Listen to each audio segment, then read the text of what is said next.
I had been thinking about it for weeks, as long as I had known Jenny before I ever touched the door handle. The car did not just sit in the garage, it crouched there.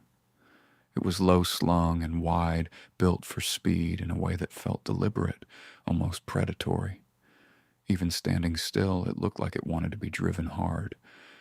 My father called it engineering, but I called it temptation. I knew what it could do. I had ridden in it before and felt the way it surged when he pressed the throttle and the way the engine note changed when it crossed some invisible line and stopped pretending to be polite. He loved that car, the way some men love watches or boats, as a proof of success or control. He was gone for the week on business again.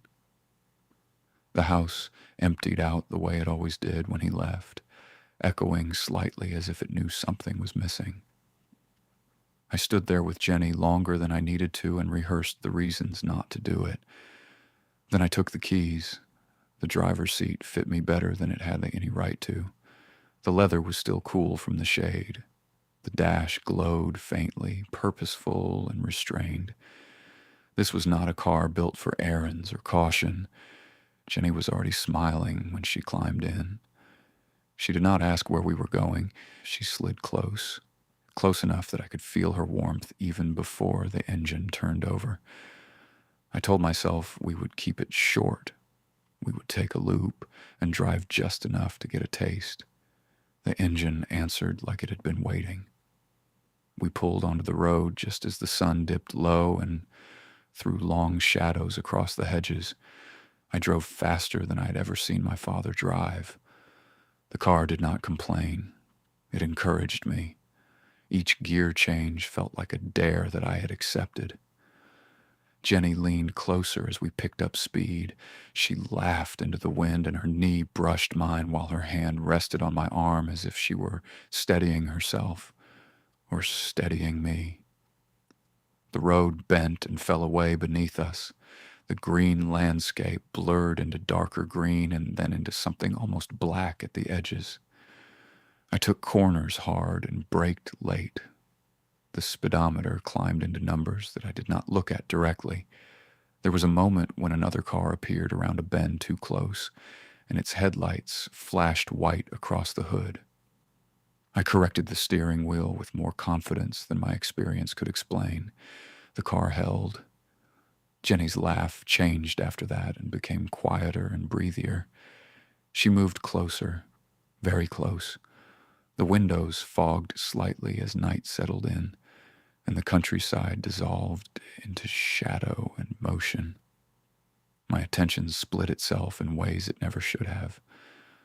I tried to watch the road and listen to the engine while feeling Jenny's weight shift and sensing the electric thrill that we were getting away with something far more exciting than just speed or driving without permission. When I was satisfied, I turned back toward home. The sky was fully dark. The driveway lights swept across the concrete as I drove through and eased the car into its place in the garage. We sat there for a moment and listened to the engine as it cooled, although my pulse refused to slow. "I've never felt so alive," Jenny said, laughing as she looked at herself in the rearview mirror and fixed her hair. My father never knew. He trusted me, and the car gave nothing away. What I did not understand at the time was what else had started that evening. It was not the speed exactly, and it was not the risk. It was the feeling that rules were flexible if you were careful enough. It was the belief that secrets could be managed and that real control came from knowing how far you could push. At first, it felt like freedom. Later, it felt like momentum. Finally, it led to destruction. I have driven harder since then, and I have driven with more at stake, but I still think about that time in 1978 when the sun went down, the road disappeared, and I experienced how intoxicating it was to take something powerful, control it, and return it quietly. I learned how easy it was to keep my hands on the wheel and how difficult it would be later on to ever give it up. This story appears in the book Classic Rock Fiction, Short Stories Inspired by the Greatest Music Ever Recorded, available on Amazon. Story written by the Midnight DJ.